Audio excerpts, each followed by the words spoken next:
80세가 넘은 어르신 중 단 5%만이 건강과 자립을 예측하는 이 5가지 동작을 여전히 해낼 수 있습니다. 만약 60세 이상이시고 예전엔 쉬웠던 일들이 점점 힘들게 느껴진다면 지금이 자립을 지킬 수 있는 마지막 기회일지도 모릅니다. 지금부터 보여드릴 내용은 생각보다 훨씬 놀라울 수 있습니다. 실제로 80세 이상 인구의 단 5%만이 이 5가지 중요한 능력을 유지하고 있으며 그것은 앞으로의 건강과 독립 여부를 결정짓는 중요한 기준이 됩니다. 무서운 점은 많은 분들이 이런 능력을 잃고 있다는 사실조차 너무 늦게야 깨닫는다는 것입니다. 하지만 다행히 희망은 있습니다. 조금이라도 빨리 알아차린다면 쇠약해지는 흐름을 되돌릴 수 있고 강인하고 품위 있게 나이 드는 상위 5%에 들어갈 수도 있습니다. 인생 후반기를 위한 조언에 오신 걸 환영합니다. 저는 여러분이 건강하고 당당하게 그리고 스스로 살아갈 수 있도록 돕기 위해 이 자리에 있습니다. 오늘 영상은 노년기의 방향을 완전히 바꿔줄 수 있는 내용입니다.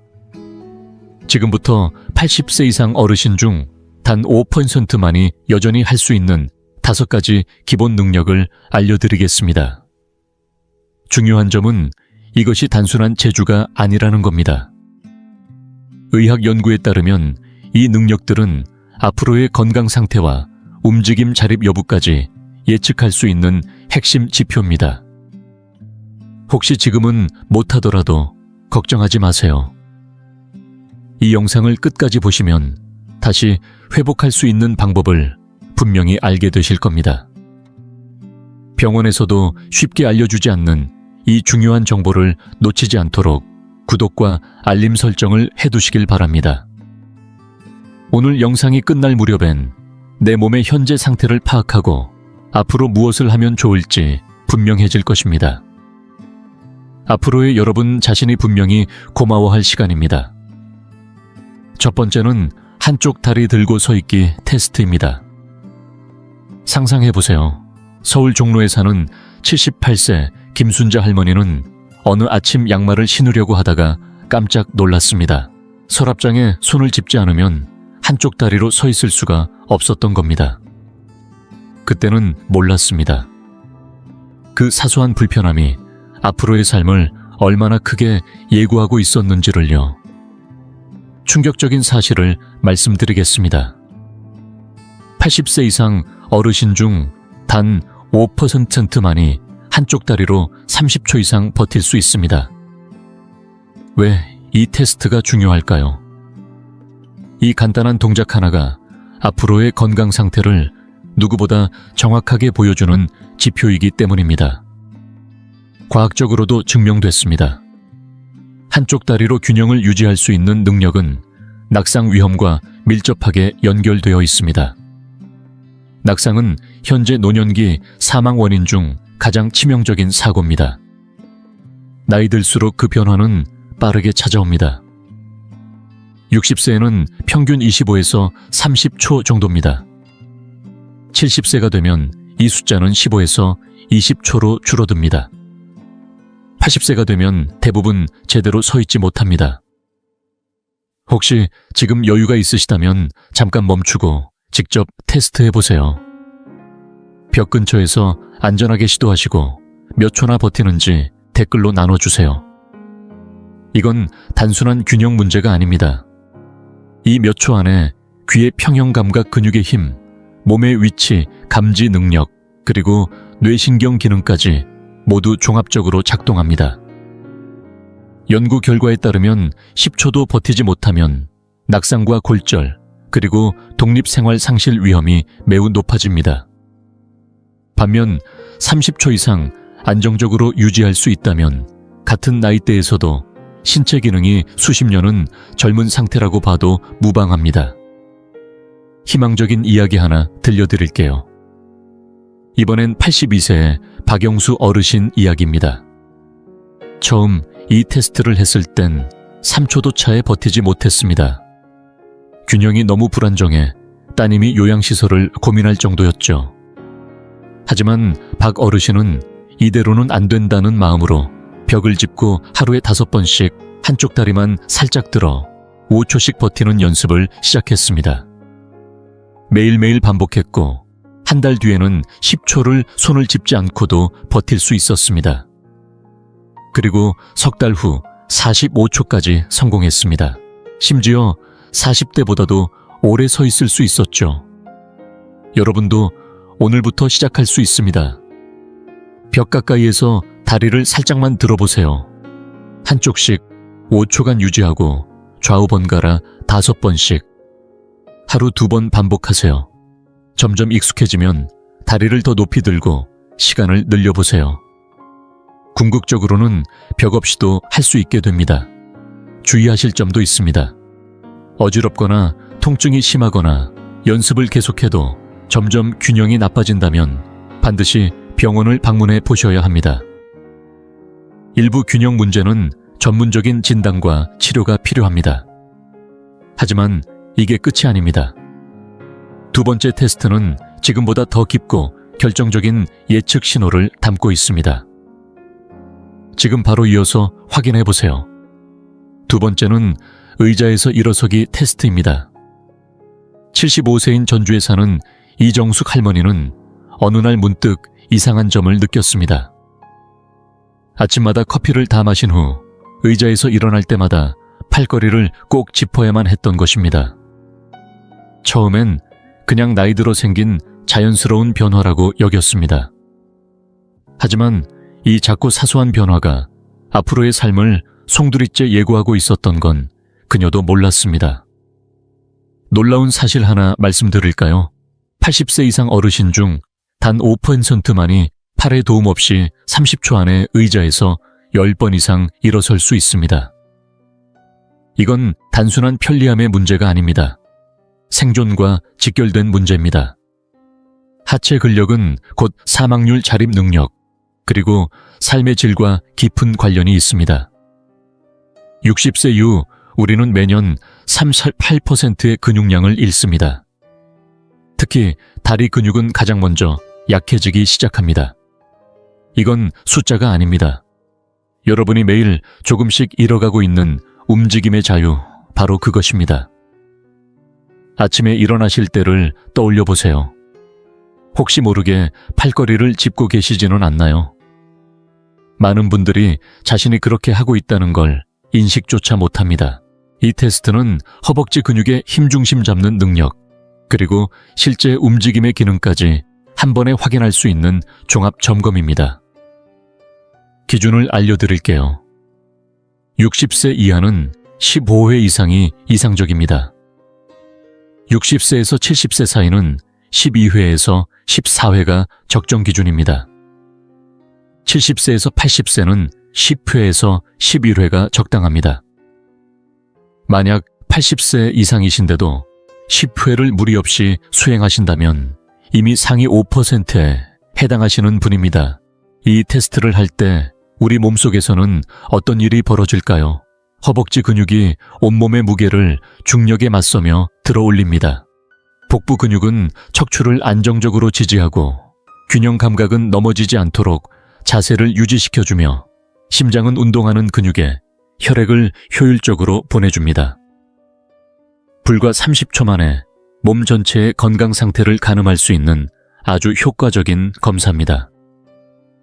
이번에는 77세인 김형석 어르신의 이야기를 들려드릴게요. 불과 6개월 전만 해도 그는 좋아하는 소파에서 일어나기 위해 두 팔을 짚어야 했고 식탁에서 일어날 땐 손자의 손을 빌려야 했습니다. 체력뿐만 아니라 자존감마저 무너지는 기분이었다고 말했습니다. 하지만 김 어르신은 결심했습니다. 더 이상 무력하게 나이 들어가지 않겠다고. 처음에는 팔의 도움을 받으며 의자에서 일어나기 시작했고 그 과정에서도 다리 근육을 의식하며 사용하는 데 집중했습니다. 그리고 점차 팔을 사용하지 않고 가슴 위에 팔짱을 끼고 일어서기를 시도했습니다. 그 결과 2달 만에 10회를 거뜬히 해냈고 지금은 무려 18회나 가능해졌습니다. 심지어 50대 아들보다도 더 낫다고 하네요. 여러분도 오늘부터 따라 해보실 수 있습니다. 튼튼한 의자에 앉아 두 발은 어깨 너비로 벌리고 바닥에 고르게 딛습니다. 가슴 위로 팔짱을 끼고 오직 다리 힘만으로 천천히 일어나고 다시 앉습니다. 처음엔 하루 3번 한 번에 5회씩 시도하세요. 익숙해지면 이틀에 한 번 정도씩 한 회씩 늘려가면 됩니다. 중요한 건 자세입니다. 허리를 곧게 펴고 상체를 살짝 앞으로 기울여 일어나며 반동을 쓰지 마세요. 처음엔 팔이 필요하다면 최소한으로만 사용하고 하체 사용을 의식하는 게 중요합니다. 자주 하는 실수도 짚어드릴게요. 몸을 앞뒤로 흔들어 반동으로 일어나려 하거나 숨을 참거나 통증을 무시하고 무리하는 것입니다. 근육의 피로감은 자연스러우나 날카로운 통증이 있다면 즉시 멈추어야 합니다. 다음으로 소개할 테스트는 평소 건강하다고 자신하던 분들도 깜짝 놀랄 만큼 어려운 검사입니다. 그리고 가장 위험한 낙상을 예방하는 데 결정적인 역할을 합니다. 지금 바로 이어서 확인해 보세요. 세 번째는 뒤로 걷기 테스트입니다. 72세의 대구에 사는 박영희 할머니는 어느 날 부엌에서 끓는 냄비를 피하려고 뒷걸음질을 하다 중심을 잃고 거의 넘어질 뻔했습니다. 그 순간 깜짝 놀랄 사실을 깨달았습니다. 앞으로 걷는 건 괜찮은데 뒤로 걷는 건 전혀 되지 않았던 겁니다. 그 일은 박 할머니의 노화에 대한 생각을 완전히 바꾸게 만들었습니다. 여기 충격적인 진실이 있습니다. 80세 이상 어르신 중 단 5%만이 아무런 지지 없이 망설임 없이 뒤로 20보를 걸을 수 있습니다. 이건 단순한 보행 문제가 아닙니다. 일상 속에서 위험을 피하고 사고를 막기 위해 뇌가 얼마나 복잡한 움직임을 조절할 수 있느냐의 문제입니다. 뒤로 걷는다는 건 단순한 방향 전환이 아닙니다. 균형 감각 공간, 인지력 인지처리 능력 등 자립 생활을 가능하게 해주는 핵심 기능들이 모두 동원됩니다. 특히 평소와는 다른 신경 경로를 활성화시키기 때문에 뇌는 훨씬 더 정교하게 움직여야 합니다. 혹시 지금 가능하시다면 조용한 곳에서 직접 해보세요. 누군가 옆에 있어 주시고 뒷걸음으로 천천히 몇 걸음 걸어보세요. 느낌이 확연히 다르실 겁니다. 앞으로 걷는 것과 뭐가 다른지 댓글로 공유해 주세요.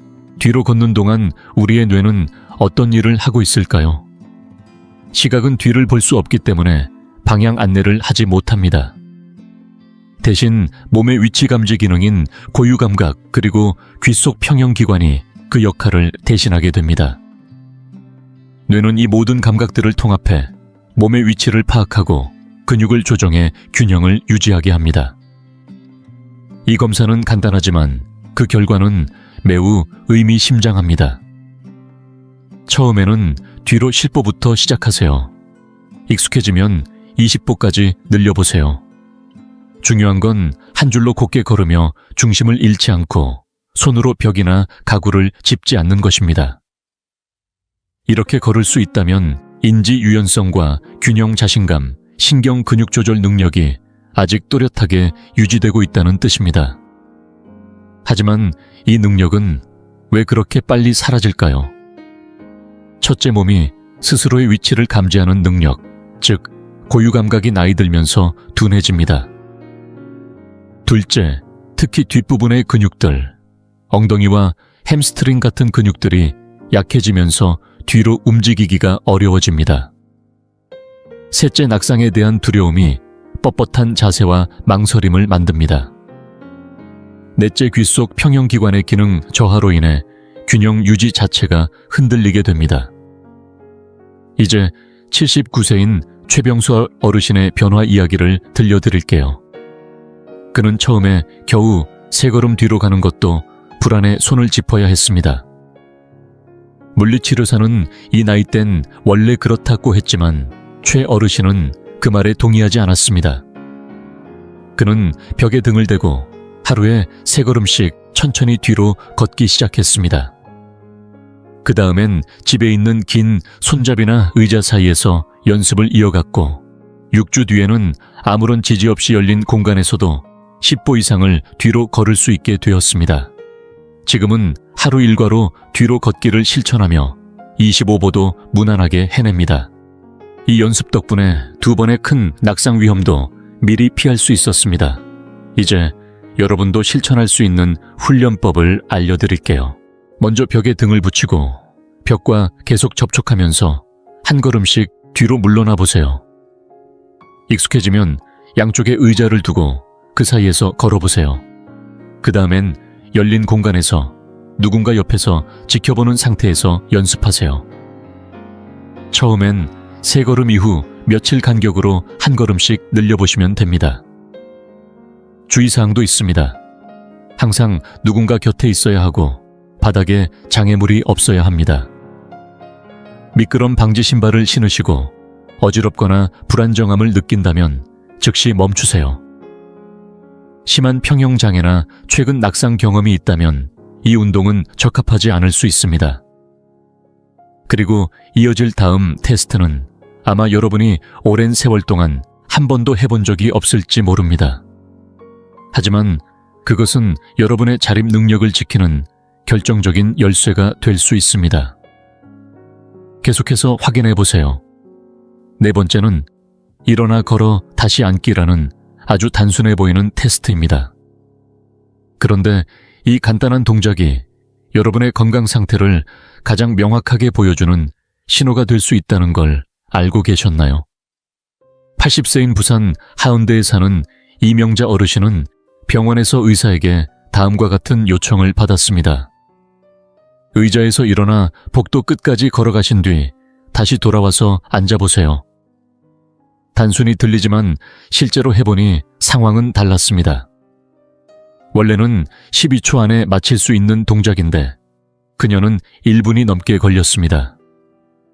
그날의 검사 결과는 그녀의 노후 계획을 통째로 바꾸어 놓았습니다. 전 세계 의학계에서 이 동작은 고령자의 이동성과 자립 가능성을 판단하는 중요한 기준으로 사용되고 있습니다. 실제로 80세 이상 어르신 중 단 5%만이 이 테스트를 12초 이내에 무리 없이 해낼 수 있습니다. 이 테스트는 단순한 동작처럼 보이지만 실은 몸의 여러 기능이 동시에 작동해야 가능한 전신 종합 검사입니다. 근력, 균형 감각 보행, 안정성 뇌 처리 속도, 낙상 위험까지 하나의 흐름 안에서 모두 드러납니다. 방법은 이렇습니다. 손잡이나 의자의 도움 없이 앉은 자리에서 일어납니다. 약 3m 정도를 걸어간 뒤 돌아서 다시 걸어오고 원래 자리에 조심스럽게 앉습니다. 이 전 과정을 시간으로 측정합니다. 지금 가능하시다면 옆에 누군가 계신 상태에서 직접 해보세요. 몇 초가 걸렸는지 시간을 재보고 댓글로 함께 나누어 주세요. 결과 해석은 다음과 같습니다.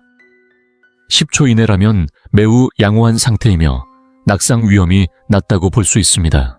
10초에서 12초 사이는 기능적 이동성은 있지만 주의가 필요한 상태입니다.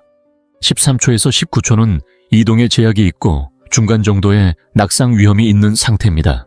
20초가 넘는다면 낙상 가능성이 높고 보조기구나 도움을 고려해야 할 수 있습니다. 이제 이 동작 안에서 실제로 무엇이 작동하고 있는지를 하나씩 풀어보겠습니다. 의자에서 일어설 때는 허벅지 앞쪽 근육과 복부의 안정성이 핵심 역할을 합니다. 앞으로 걷는 동안에는 걸음걸이의 보폭의 안정성, 그리고 움직임에 대한 자신감이 확인됩니다. 방향을 전환할 때는 회전 시의 균형 능력과 공간 감각이 드러납니다. 돌아오는 걸음에서는 피로도와 움직임의 일관성이 드러나고 다시 앉는 동작에서는 조절된 힘과 몸의 협응력이 요구됩니다. 이번에는 76세인 정은숙 어르신의 사례를 소개합니다. 그녀는 처음 이 테스트를 받을 당시 28초가 걸렸습니다. 의사는 낙상 위험이 높다고 판단하고 보행기를 추천했지만 정 어르신은 쉽게 포기하지 않았습니다. 그날 이후 그녀는 매일 아침 저녁으로 10회씩 의자에서 일어나는 연습을 꾸준히 시작했습니다. 또 동네 산책길을 하루도 빠짐없이 걸으며 걸음 속도를 높였고 집 거실에서는 회전 동작을 반복 연습했습니다. 그 결과 8주 만에 테스트 시간이 15초로 단축되었고 6개월 뒤에는 11초에 완주하며 젊은 사람 못지않은 회복력을 보여주었습니다. 여러분도 이 과정을 단계별로 나누어 실천하실 수 있습니다. 우선 의자에서 일어나는 동작은 앞서 소개한 방법대로 연습하세요. 걷는 속도를 높이기 위해서는 뒤꿈치부터 발끝까지 정확하게 내딛는 보행 훈련을 하고 보폭을 조금씩 늘려보는 것이 좋습니다. 방향 전환은 싱크대나 벽을 붙잡고 몸을 회전시키는 연습을 반복하세요. 전체 동작을 매일 한두 번씩 꾸준히 연결해서 해보는 것도 중요합니다. 강화해야 할 근육은 허벅지, 엉덩이, 복부 종아리입니다. 균형 연습은 고정된 자세보다는 움직임 속에서 중심을 유지하는 동적 균형 훈련이 효과적입니다. 보행 능력을 높이려면 장애물 넘기, 다양한 바닥에서 걷기, 속도 조절하기 같은 응용 훈련도 병행해 보세요. 무엇보다 중요한 건 심리적인 요인입니다. 자신감은 움직임의 질을 좌우합니다. 낙상에 대한 두려움은 긴장감과 불필요한 근육 경직을 불러와 오히려 움직임을 느리게 만듭니다. 반복 훈련을 통해 자신감을 쌓는 것이 근육 훈련보다 더 큰 효과를 가져올 수 있습니다. 현재 체력이 약한 분들을 위한 조정 방법도 있습니다. 처음엔 팔걸이가 있는 의자를 사용하세요. 걷는 거리도 짧게 시작하고 중간에 쉬어가며 천천히 늘려가도 됩니다. 완벽한 수행이 목표가 아니라 조금씩 나아지는 게 더 중요합니다. 그리고 이제 마지막 테스트가 남아 있습니다. 아이들은 아무렇지도 않게 해내지만 대부분의 어르신들에게는 가장 어려운 도전이 될 수도 있는 검사입니다. 이 테스트는 여러분의 안전과 독립성을 지켜줄 마지막 열쇠가 될 것입니다. 계속해서 함께 확인해 보시죠. 5번째 테스트는 아마 지금까지 중 가장 놀라운 검사일지도 모릅니다. 겉으로 보기엔 너무도 단순합니다. 한쪽 다리로 서 있기, 단지 눈을 감은 상태에서. 하지만 이 동작이야말로 우리 몸에 숨겨진 약점을 적나라하게 드러내고 미래의 자립 여부를 가늠할 수 있는 중요한 신호일 수 있습니다. 대전 유성구에 사는 74세 김상우 어르신은 평소 건강을 유지하는 편이라 스스로에게 꽤 자신이 있었습니다. 눈을 뜬 상태에서는 한쪽 다리로 서서 30초 이상 거뜬히 버틸 수 있었고 주변에서도 늘 정정하시다는 말을 들었습니다. 그러나 어느 날 눈을 감고 같은 자세를 시도하자마자 그는 그대로 휘청이며 균형을 잃고 말았습니다. 그 짧은 순간은 단순한 실패가 아니라 그의 몸속에서 벌어지고 있는 조용한 노화를 깨닫게 하는 계기가 되었습니다. 충격적인 사실은 이렇습니다. 80세 이상 어르신 중 단 5%만이 눈을 감은 상태로 한쪽 다리로 5초 이상 균형을 유지할 수 있습니다. 이 테스트는 단지 근력이나 균형을 보는 것이 아니라 몸의 3가지 핵심 시스템을 점검하는 것입니다. 귀 속의 평형 감각을 담당하는 전정계 근육과 관절에서 신호를 보내는 고유 수용 감각, 그리고 뇌가 이 모든 감각을 통합하여 몸의 위치를 인지하는 감각 통합 기능까지 모두 포함됩니다. 특히 어두운 공간이나 시야가 제한된 상황에서 낙상을 방지하는 데 이 3가지는 결정적인 역할을 합니다. 생각해보세요. 밤에 화장실에 가기 위해 조용히 일어나 복도를 걷는 순간들, 혹은 불을 켜지 않고 부엌으로 향하는 짧은 동선들. 이때 눈에 보이는 정보는 거의 없기 때문에 여러분의 몸은 오직 귀와 근육 감각, 그리고 뇌의 협업에만 의존하게 됩니다. 이 시스템 중 하나라도 미세하게 약해진다면 그 결과는 넘어짐 골절 혹은 병원 생활로 이어질 수 있습니다. 나이가 들수록 이 능력은 조용히, 그러나 급격하게 약해집니다. 그 사실을 모른 채 살아가는 분들이 대부분이기에 이 테스트는 더욱 중요합니다. 지금 안전한 공간에 계시다면 벽이나 손잡이 가까이에 서서 조심스럽게 한쪽 발을 들어보세요. 눈을 감은 채 얼마나 오래 버틸 수 있는지 직접 경험해 보시길 권합니다. 단 반드시 누군가 곁에 있어야 하며 어지럽거나 불안정함을 느낀다면 즉시 멈추어야 합니다. 보통 20대에서 30대는 30초 이상 쉽게 유지할 수 있습니다. 60세가 되면 이 시간이 약 10초에서 15초로 줄어들고 70세에는 평균 5초에서 10초 정도입니다. 80세가 넘으면 대부분 3초도 유지하기 어렵습니다. 만약 70세가 넘었음에도 10초 이상 유지할 수 있다면 이는 매우 뛰어난 건강 상태를 나타냅니다. 이 검사의 배경에는 과학적으로 흥미로운 원리가 숨겨져 있습니다. 귀 속의 작은 결정들이 머리의 움직임과 위치를 감지하고 근육과 관절에는 몸의 위치를 뇌로 전달하는 미세한 센서들이 자리 잡고 있습니다. 이 두 체계는 눈이 닫히는 순간 전적으로 작동하게 되며 평형을 유지하기 위해 완벽한 조화를 이루어야 합니다. 눈을 감는다는 간단한 행위가 사실은 우리 몸이 얼마나 정교한 시스템에 의존하고 있는지를 보여주는 강력한 증거입니다. 이와 관련해 81세의 윤정희 어르신 이야기를 나누고 싶습니다. 그녀는 딸과 단둘이 살고 있었고 처음 이 테스트를 시도했을 때 눈을 감자마자 중심을 잃고 비틀거리며 그대로 앉아야 했습니다. 복도에서 불 꺼진 상태로 한번 미끄러졌던 경험도 있었기에 딸은 그녀의 자립생활을 걱정하기 시작했습니다. 그러나 윤 어르신은 포기하지 않았습니다. 먼저 눈을 뜬 채 한쪽 다리로 30초 이상 서는 연습부터 시작했고 점차 눈을 1초, 2초, 3초씩 감는 연습으로 이어갔습니다. 그녀는 고유 감각을 단련하기 위해 푹신한 매트나 다소 울퉁불퉁한 바닥 위에서 연습을 이어갔고 몸의 감각에 더 집중하는 법을 배워갔습니다. 6개월이 지난 지금 그녀는 눈을 감은 상태로 12초 이상 버틸 수 있게 되었고 화장실 이동이나 밤길 보행에서도 전보다 훨씬 더 안정적인 움직임을 보이고 있습니다. 여러분도 단계별로 훈련을 시작하실 수 있습니다. 먼저 눈을 뜬 채로 한쪽 다리로 서는 자세를 30초까지 안정적으로 유지해 보세요. 그 다음엔 눈을 완전히 감기 전 반쯤 감거나 시야를 좁히는 방식으로 시각 의존도를 서서히 낮추는 연습을 시작합니다. 익숙해지면 발밑이 평평하지 않은 매트 위에서 서보거나 눈을 감은 채 고개를 살짝 좌우로 움직이는 동작도 함께 연습해 보세요. 이러한 방식은 전정계와 고유 수용 감각 통합 능력을 동시에 자극하며 실제 상황에서도 적용할 수 있는 실력을 길러줍니다.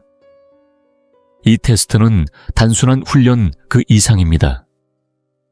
많은 낙상은 밤중에 조명이 약한 화장실이나 복도에서 발생합니다. 이때 우리의 시야가 아닌 몸의 감각이 우리를 지켜줍니다. 뿐만 아니라 이 감각들은 운전 중에도 작동합니다. 빗길이나 야간 운전처럼 시야가 떨어지는 상황에서도 차선 유지와 거리 감각은 이 시스템에 의존합니다. 만약 최근 들어 평형 감각이 갑자기 나빠졌거나 어지러움 청각 변화 혹은 연습을 해도 나아지지 않는 문제가 있다면 반드시 전문의의 진료를 받아보셔야 합니다. 일부 전정계 이상은 치료가 필요한 질환일 수 있기 때문입니다. 이제 5가지 테스트 모두를 알게 되셨습니다.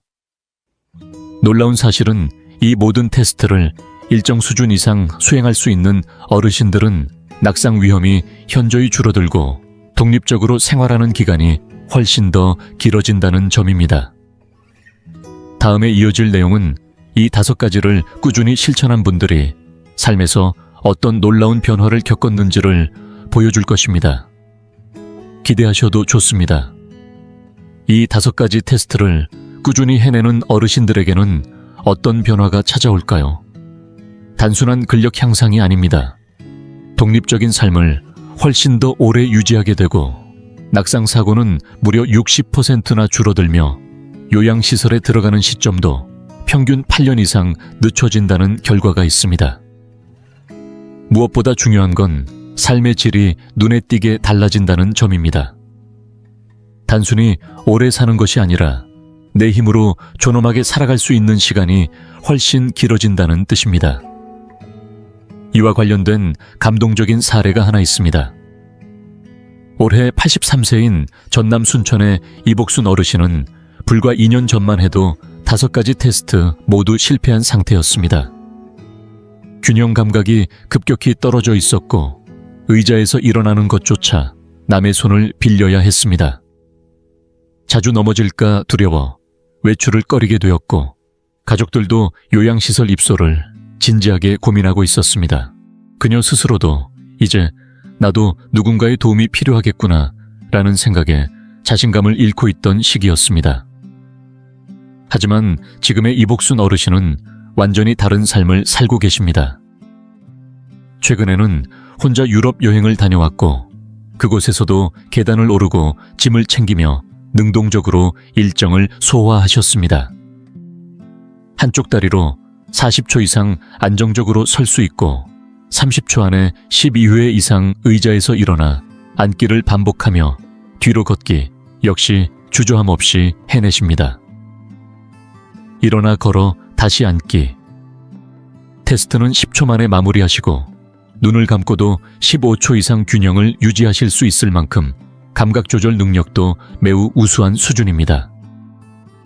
이 변화의 비결은 무엇이었을까요? 이복순 어르신은 나이 들면 어쩔 수 없지 라는 흔한 생각을 받아들이지 않으셨습니다. 하루에 단 15분 그것도 집에서 누구의 도움 없이 혼자 할 수 있는 간단한 동작들을 매일 반복하셨습니다. 중요한 건 무리하지 않고 꾸준히 포기하지 않고 해낸 점이었습니다.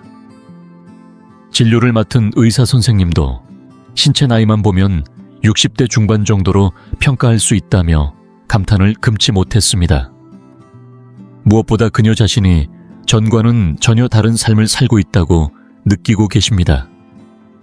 예전엔 두려움으로 가득 찼던 일상에서 이제는 자신감과 활기가 넘치고 혼자 집을 지키는 것도 더 이상 불안하지 않다고 말합니다. 여기서 중요한 메시지가 있습니다. 이 5가지 테스트는 운동선수가 되기 위한 기준이 아닙니다. 이건 우리 모두가 나이 들어서도 스스로를 돌볼 수 있도록 존엄과 안전을 지켜낼 수 있도록 도와주는 가장 기본적인 능력입니다.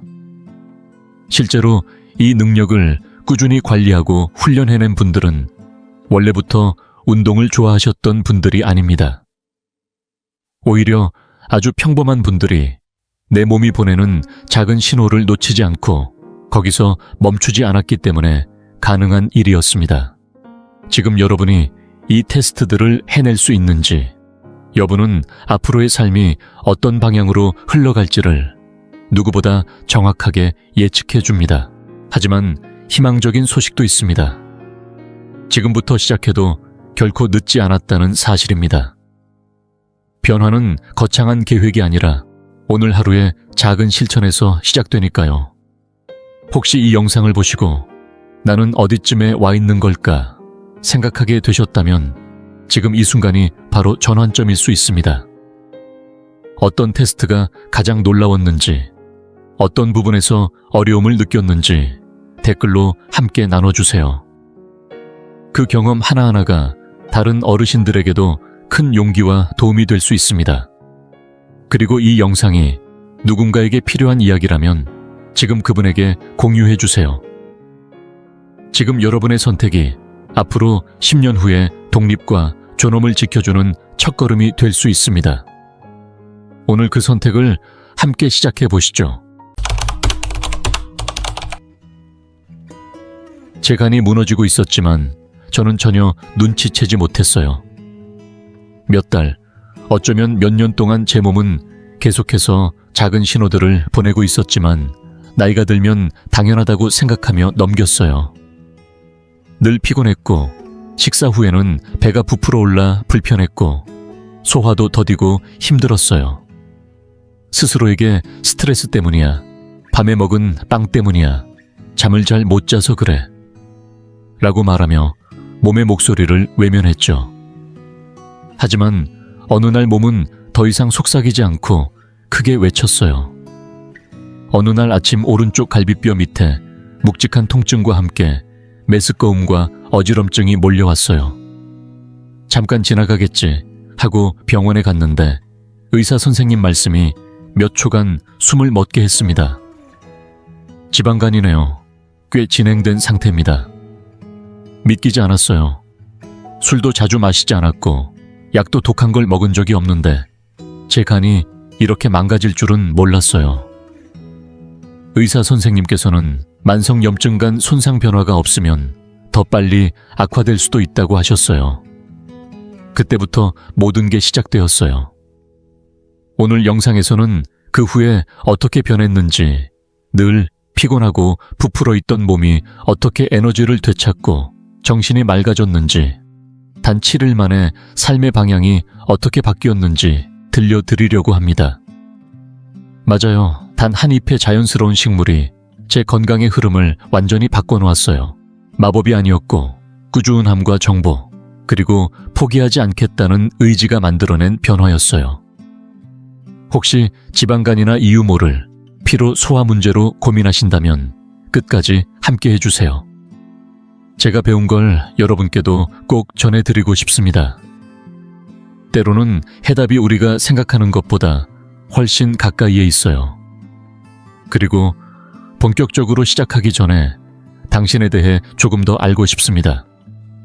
지금 이 영상을 보고 계신 당신은 몇 살이신가요? 그리고 어느 지역에서 시청 중이신가요? 댓글로 남겨주세요. 당신의 이야기를 읽는 것은 저에게 큰 기쁨이 될 것입니다. 당신이 나누어 주시는 삶의 경험 하나하나가 우리의 이 공간을 더욱 따뜻하고 가까운 곳으로 만들어줄 거라고 믿습니다. 그럼 이제 함께 시작해 볼까요? 처음엔 모든 게 아주 은근하게 시작되었어요. 격렬한 통증도 눈에 띄는 증상도 없었죠. 그저 몸 전체가 무겁게 짓눌리는 듯한 피로감이 하루 종일 이어졌어요. 아침에 눈을 떠도 전혀 쉰 것 같지가 않았고, 세수하려고 거울을 볼 때면 얼굴이 부은 듯 보이고 설명하기 힘든 창백함이 느껴졌습니다. 그렇게 하루하루를 보내면서도 나이 들면 다 그렇지 하며 대수롭지 않게 넘겼어요. 그러던 어느 날부터인가 식사가 예전 같지 않았어요.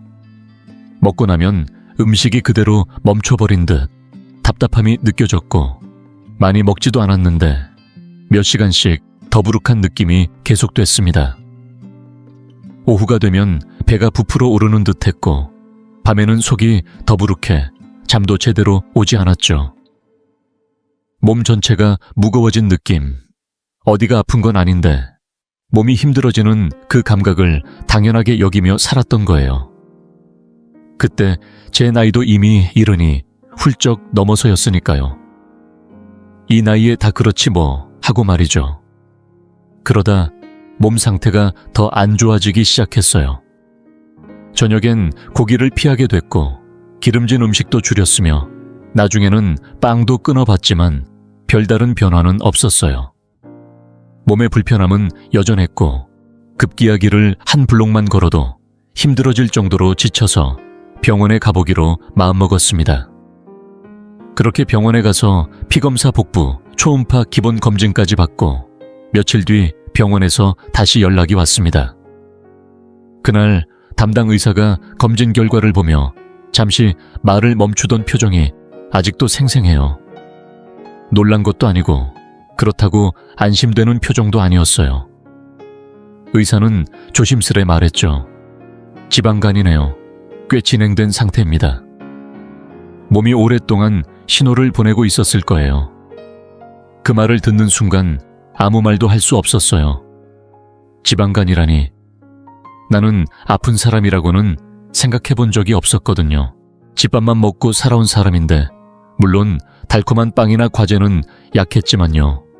하지만 그것만으로도 몸 안의 중요한 기관이 상할 수 있다니. 열도 없었고 날카로운 통증도 없었는데 내가는 이미 한계에 다다른 상태였던 겁니다. 그 순간이 제일 받아들이기 힘들었어요.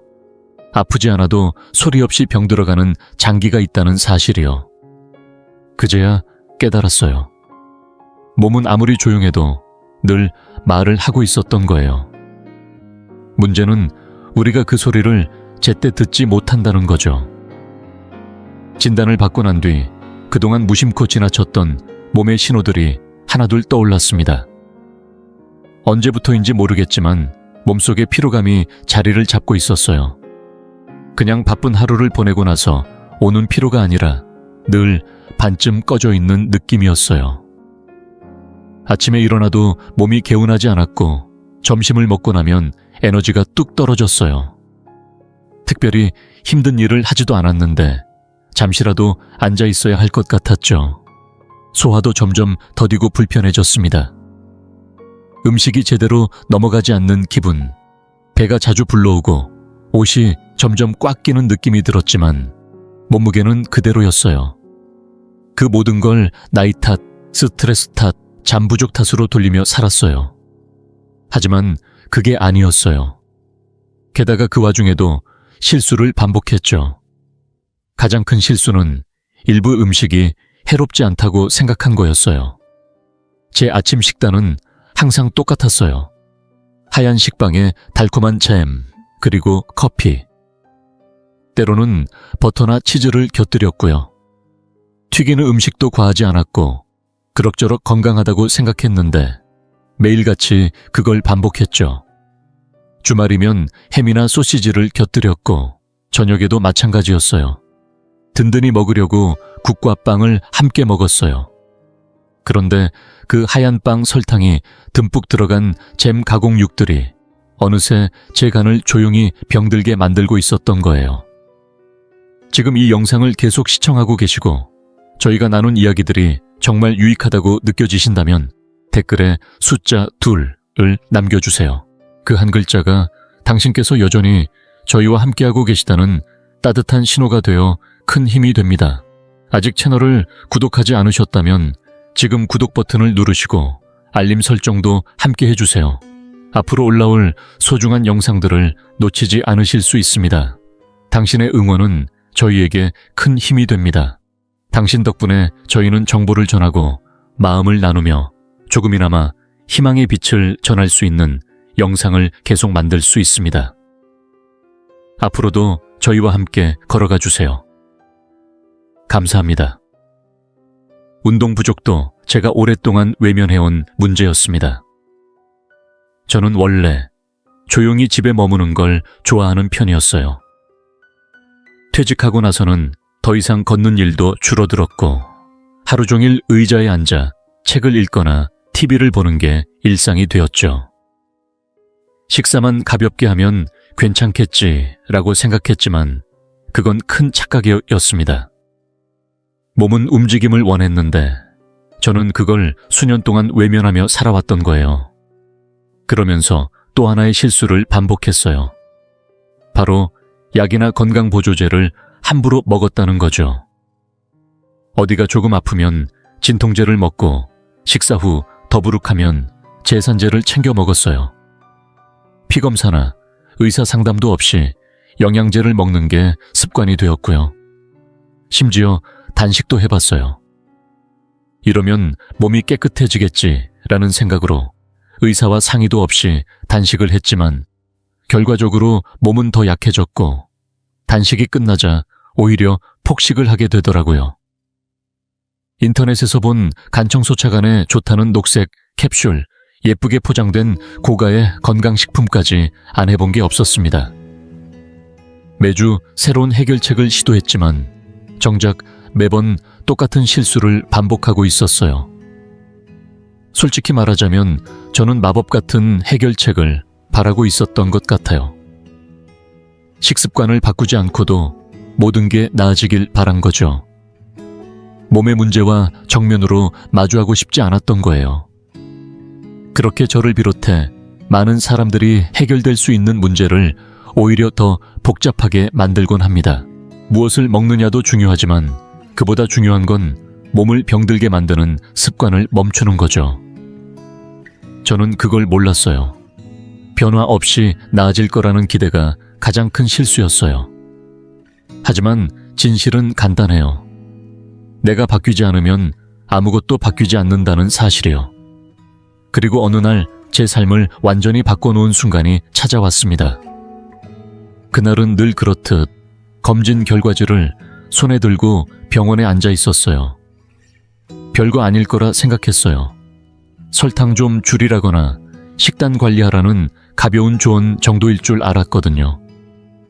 의사 선생님께서 서류를 들여다보시더니 잠시 눈을 감고 숨을 고르시더라고요. 그리고는 제 눈을 바라보며 말씀하셨습니다. 지방간이 꽤 심각하게 진행 중이십니다. 그 말을 듣는 순간 아무 말도 할 수 없었어요. 몸이 딱히 아프지도 않았는데 술도 한 달에 한두 잔밖에 안 마셨는데 지방간이라니. 그리고 의사 선생님은 말씀을 이어가셨어요. 이 상태를 방치하면 섬유화로 진행될 수 있고 결국에는 강형변증까지 이어질 수 있습니다. 췌장이나 심장 면역 체계에도 영향을 미칠 수 있고요. 그 순간 머릿속에 강형변증이라는 단어가 쿵 하고 내려앉았어요. 저는 그 단어를 항상 알코올 중독자들이나 겪는 병이라고 생각했는데 저 같은 사람에게도 닥칠 수 있다는 현실이 너무도 낯설고 두려웠습니다.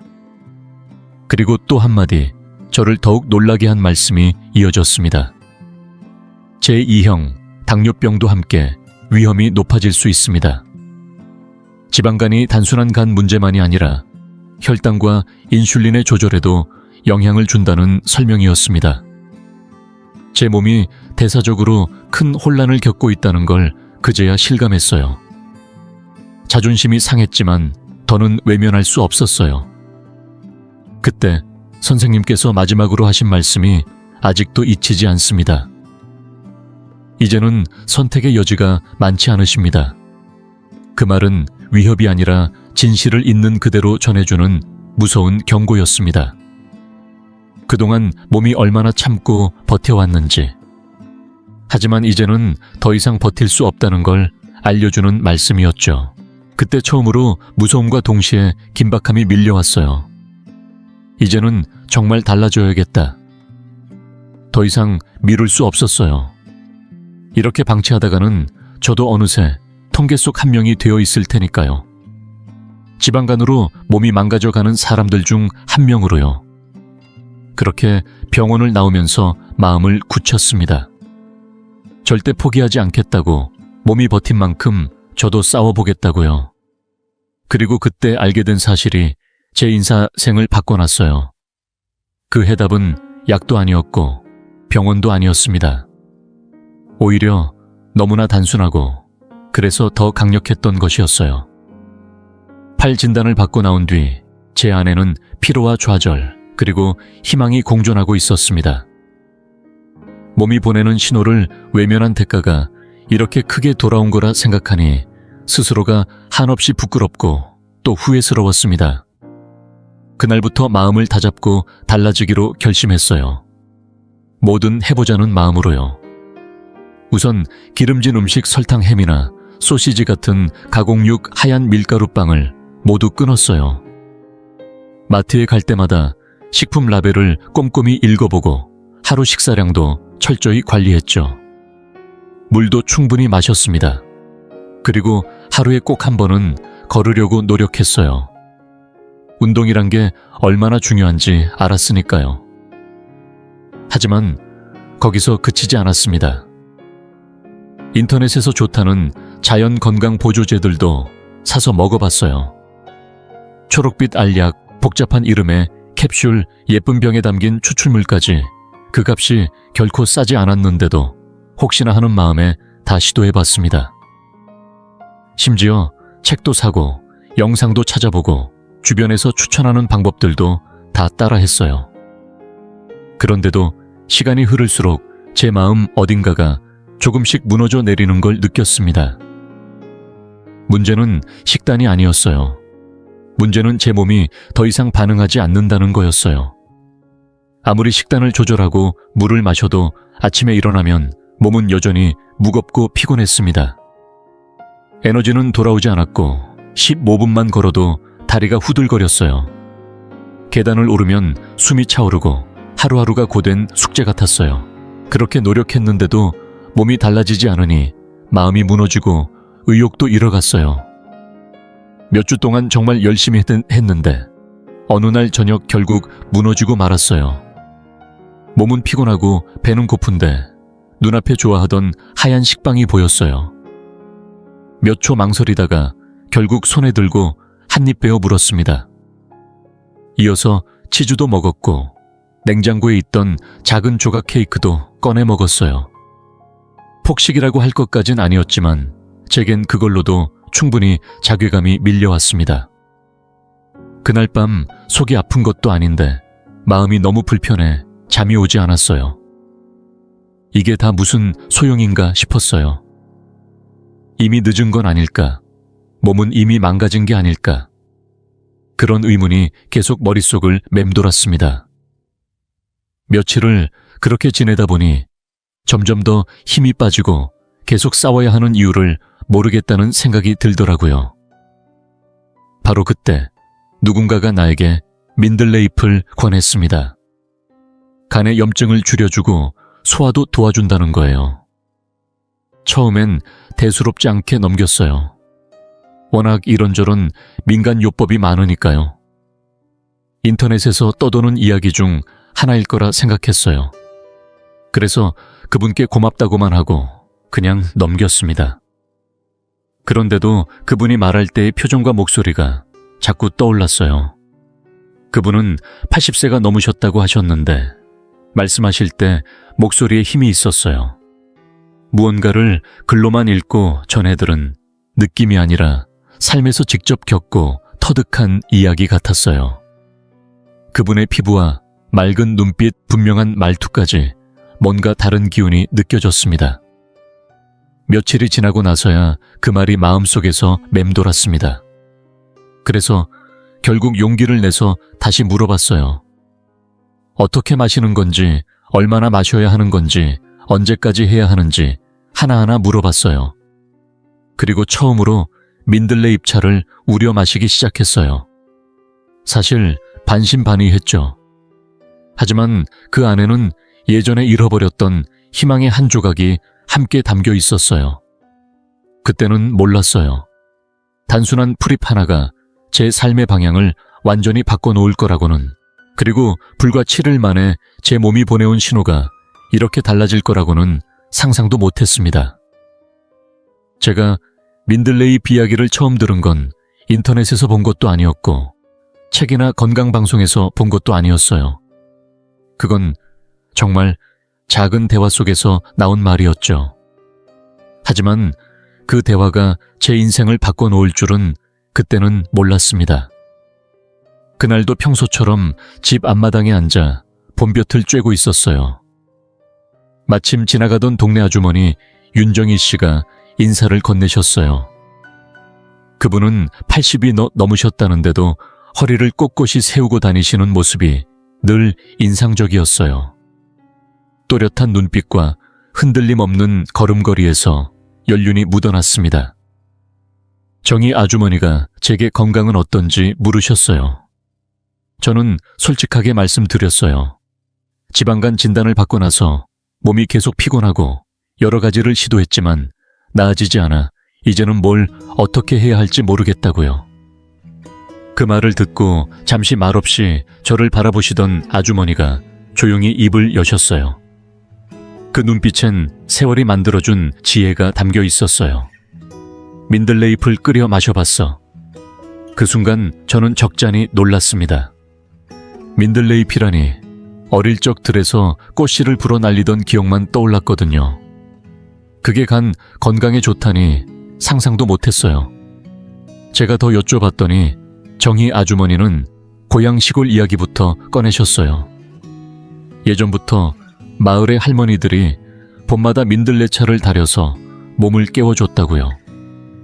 겨운에 쌓인 노폐물을 씻어내고 소화도 잘 되게 하고 몸이 무겁고 기운 없을 때 꼭 마셨다며 본인도 그렇게 배웠다고 하시더라고요. 그 말씀을 들으면서 제 마음 한켠에서는 믿고 싶다는 생각이 들었지만 또 한켠에서는 설마 그 잎사귀 하나로 다 좋아지겠어 하는 의심도 있었습니다. 그래도 한번 해보겠다고 말씀드렸어요.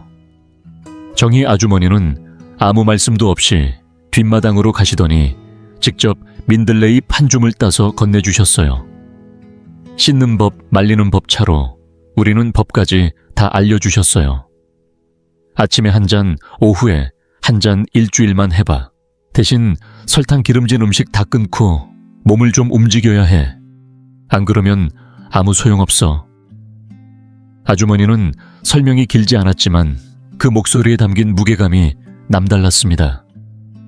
그건 살아온 세월이 만들어낸 말투였어요. 저는 그날 밤 민들레 잎차를 우려 마셨습니다. 향은 씁쓸했고 풀내음이 진하게 났지만 이상하게도 거부감이 들지는 않았습니다. 한 모금씩 천천히 마시면서 제 몸이 새로운 무언가를 받아들이는 듯한 기분이 들었어요. 그렇게 모든 게 시작됐습니다. 단순한 잎사귀 하나였지만 그 안엔 공부로만 배울 수 없는 인생의 진리가 담겨 있었어요. 민들레잎은 제 인생의 전환점이 됐습니다. 다음 날 아침부터 저는 아주머니의 말씀대로 차를 우리기 시작했어요. 수건 위에 널어 말린 민들레잎은 많진 않았지만 충분했어요. 양보다 마음이 중요해. 이건 약초야 우습게 보면 안 돼. 아주머니의 말씀이 떠올랐습니다. 주전자에 물을 가득 붓고 팔팔 끓인 뒤 불을 끄고 민들레잎을 크게 한 숟갈 넣었어요. 뚜껑을 덮고 15분 동안 우려낸 뒤 유리병에 담아두었어요. 아침 공복에 한 잔, 오후 식사 전에 한 잔. 단 걸 넣지 않고 오로지 물과 잎만 넣었어요. 첫 잔은 솔직히 쓰고 향도 강했어요. 하지만 한 모금 마실 때마다 마음속으로 다짐했어요. 이건 내 몸을 위한 거야. 내가 나를 살리려고 하는 거야.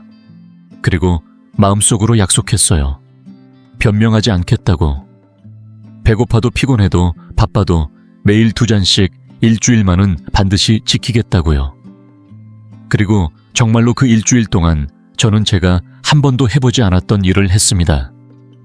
설탕, 흰빵, 탄산음료, 단 것 기름진 음식, 튀긴 음식, 가공식품 모두 끊었어요. 식사는 채소찜, GI 낮은 과일 콩류, 현미밥만 먹었어요. 그리고 매일 20분씩은 꼭 걸었습니다. 단 하루도 거르지 않았습니다. 그렇게 7일이 지났을 때 상상도 못한 변화가 찾아왔어요. 첫 3일은 솔직히 쉽지 않았어요. 몸이 유난히 피곤했고 머리가 살짝 아팠고 입안에서 쓴맛이 올라오고 혀에는 하얀 설태가 끼었어요. 순간 겁도 났지만 찾아보니 그건 몸에서 독소가 빠져나오는 과정이라고 했어요. 제 간이 수년간 쌓아온 짐을 조금씩 풀어내는 신호였던 거죠. 그리고 4일째 아침 몸이 달라졌다는 걸 알았어요. 아랫배가 편안했고 더부룩함이 싹 사라졌어요. 식사 후에도 전혀 무겁지 않았어요. 신기하게도 머릿속이 맑아졌어요. 생각이 또렷해지고 짜증도 줄고 마음이 한결 가벼웠습니다. 그리고 7일째 되는 날 정말 선명하게 기억나요. 알람이 울리기도 전에 눈이 번쩍 떠졌어요. 몸이 가볍게 살아있는 기분이었어요. 완벽하진 않았지만 확실히 살아있다는 걸 느꼈어요. 커피나 설탕이 주는 그 일시적인 에너지가 아니라 진짜 힘이 몸 안에서 차오르는 기분이었어요. 눈동자는 더 맑아졌고 피부도 윤기가 돌았고 소화도 예전과 달리 조용하고 편안했어요. 무엇보다 그토록 저를 괴롭히던 피로감이 사라졌어요. 단 7일 민들레 잎과 뜨거운 물, 그리고 제 의지였어요. 그제야 깨달았어요. 맞는 길로 가고 있구나 하고요. 그 7번째 날이 지나고 나서부터였어요. 무언가 내 몸 안에서 깨어나는 듯한 기분이 들었습니다. 과장해서 말하는 게 아니었어요. 정말로 몸이 예전처럼 다시 움직이기 시작한 것 같았어요. 제일 먼저 느낀 건 배가 편안해졌다는 거였어요. 식사 후마다 느끼던 묵직한 더부룩함, 늘 부풀어 있던 아랫배가 말끔히 사라졌어요. 이제는 바지를 헐렁하게 풀지 않아도 괜찮았고 배가 평평해져서 몸이 한층 가벼워진 기분이 들었습니다. 소화도 달라졌어요. 예전엔 매끼니가 전쟁 같았거든요. 가스가 차고 속이 쓰리고 음식이 내려가지 않는 듯한 답답함이 있었는데 이제는 모든 게 자연스럽게 흘러내리듯 편안했어요. 식사량도 줄었는데 적게 먹어도 금세 포만감이 오고 식사 후에도 몸이 무겁지 않았어요. 몸이 음식을 받아들이고 처리하는 게 한결 부드러워졌다는 게 느껴졌어요. 잠도 달라졌어요. 깊고 편안한 잠을 잘 수 있었어요. 밤새 한 번도 깨지 않고 자고 일어나니 아침이 달랐어요. 아직도 피곤하다라는 느낌이 없었어요. 그게 얼마나 큰 변화를 가져오는지 몰랐어요. 잠이 달라지면 기분도 에너지도 생각도 달라지더라고요. 잠이 달라지니 하루가 새로워졌어요. 그리고 에너지 그게 제일 놀라웠어요. 설탕이나 커피에서 얻는 가짜 에너지가 아니라 몸 깊숙이 스며드는 진짜 힘이었어요. 아침부터 저녁까지 꾸준히 에너지가 이어졌고 덕분에 몸을 더 움직일 수 있었어요. 걷기도 청소도 글도 쓰고 사람들과 대화도 편안히 할 수 있었어요. 몸이 지치지 않으니 마음도 한결 가벼워졌어요. 이런 변화 덕분에 제 기분도 완전히 달라졌어요. 전에는 늘 무거운 구름이 머리 위에 드리워진 것처럼 답답하고 무기력했는데 이젠 웃음도 늘고 마음도 맑아졌어요. 예전처럼 단순한 일들, 책 읽기 친구에게 전화하기, 동네 산책하기 이런 게 다시 즐거워졌어요. 마치 멈춰 있던 무언가가 다시 흐르기 시작한 것 같았어요. 이런 변화는 나만 느낀 게 아니었어요. 가장 먼저 눈치챈 건 동생이었어요. 요즘 뭘 하길래 이렇게 눈이 맑아졌어. 피부도 더 생기 있어 보여. 그 말이 얼마나 반가웠는지 몰라요. 그리고 민들레 잎을 건네줬던 윤정이 아주머니도 내가 뭘 했어 하고 웃으시더라고요. 동네 정육점 사장님도 요즘 몸이 가벼워 보여요. 운동하세요 하고 물으셨어요. 그때 느꼈어요. 몸은 말없이도 말하는구나. 이제는 좋은 소식을 말해주고 있구나. 가장 놀라운 건 제가 약에 의지한 것도 아니고 비싼 건강식품을 사서 한 것도 아니라는 거였어요. 단지 민들레잎, 그리고 꾸준함, 그리고 제 몸을 진짜로 살리고 싶다는 결심이 전부였어요. 그때 깨달았어요. 이 변화는 단순히 간만의 문제가 아니라 제 자신을 바라보는 시선이 바뀐 것이었어요. 그 일주일이 끝나자 제가 한동안 피하고 싶었던 병원에 가기로 마음먹었어요. 솔직히 겁도 났어요. 다시 수치가 안 좋으면 어떡하지? 또 위험하다는 얘기를 들으면 어쩌지? 두려움이 컸지만 동시에 내 몸 안에서 느낀 변화를 확인하고 싶었어요. 그래서 병원 예약을 하고 혈액 검사를 받고 기다렸어요. 며칠 후 의사 선생님 앞에 앉았습니다. 선생님이 검사 결과를 한 장 한 장 살피시다가 제 얼굴을 보고 놀란 듯한 안심한 듯한 표정을 지으셨어요. 간 수치가 많이 내려갔네요. 간효소 수치도 정상 범위로 돌아왔고 염증 수치도 좋아졌습니다. 순간 숨이 멎는 줄 알았어요. 말없이 고개만 끄덕였지만 속으로는 몸이 제게 속삭이는 것 같았어요. 고마워. 포기하지 않아서 라고요. 선생님이 뭘 했는지 물으셨어요. 저는 윤정이 아주머니 이야기부터 시작해서 민들레잎차 일주일 동안의 식단 변화, 기름진 음식과 설탕을 끄는 얘기까지 모두 말씀드렸어요. 선생님은 한참을 듣더니 이렇게 말씀하시더라고요. 민들레 잎이 만병통치약은 아니에요. 약도 병원도 중요하지만요. 그런데 이게 도움이 된 건 분명해요. 왜냐하면 당신이 그동안 진짜로 바꾸려고 노력했으니까요. 민들레 잎은 그 결심의 계기가 된 거예요. 그 말이 마음에 깊이 남았어요. 민들레 잎이 기적을 만드는 약은 아니에요. 몸에 좋다고 무조건 건강해지는 게 아니에요. 나쁜 습관은 그대로 두면서 기적을 바라는 건 욕심이었어요. 하지만 민들레 잎이 제게 준 건 제 몸을 돌아보고 바꿔야겠다는 결심이었어요. 선생님이 마지막으로 하신 말씀도 잊지 않으려고 해요. 모든 몸이 똑같이 반응하는 건 아니에요. 당신에게 맞았다고 다른 사람에게도 맞는 건 아니니까. 혹시나 시도하신다면 반드시 전문가와 상의하세요. 라고요. 이 얘기를 전하면서 꼭 드리고 싶은 말씀이 있어요. 몸은 다 달라요. 인생도 다 달라요. 나에게 맞는 게 누군가에게는 맞지 않을 수도 있어요. 하지만 한 가지는 똑같아요. 건강은 돈 주고 사는 게 아니라는 거예요. 날마다 선택마다 조금씩 쌓아가는 거죠. 제 경우 그 시작은 민들레 잎 한 입 뜨거운 물 한 잔, 그리고 바꿔보겠다는 작은 결심이었어요. 오늘 이 영상을 녹음하며 말씀드리는 지금 민들레 잎을 마시기 시작한 그 일주일이 지난 지도 벌써 몇 달이 흘렀습니다. 그리고 그동안 단 한 번도 예전처럼 지독한 피로감이나 몸속 어딘가가 고장난 듯한 묵직함을 느껴본 적이 없었어요. 이건 단숨에 낫는 기적 같은 치료가 아니었고 그저 새로운 시작이었을 뿐이에요. 지금은 매일같이 민들레 잎차를 마시진 않아요. 하지만 가끔 몸이 예전처럼 무거워지거나 식습관이 흐트러지고 잠을 설쳤거나 움직임이 줄어들었다 싶을 땐 다시 그 잎을 찾게 됩니다. 그럴 때마다 민들레 잎은 제 몸과 마음을 다시금 바로 세워줍니다.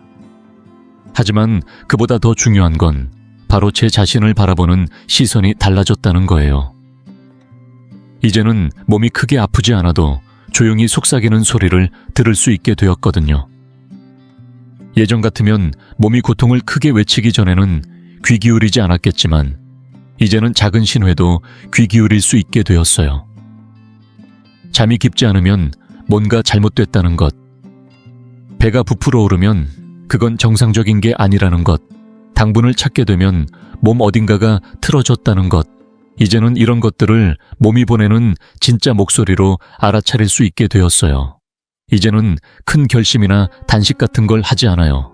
3일짜리 단식 다이어트 같은 극단적인 건 아니에요. 대신 아주 사소하고 인간적인 것들을 조심스레 쌓아갑니다. 하루 30분이라도 꼭 걸어요. 의무가 아니라 숨 쉬듯 자연스럽게 몸속 피를 돌리고 생각을 맑게 하려고요. 그리고 숨어있는 기름진 음식들을 조심해요. 소시지, 가공육, 스낵 가공 치즈들요.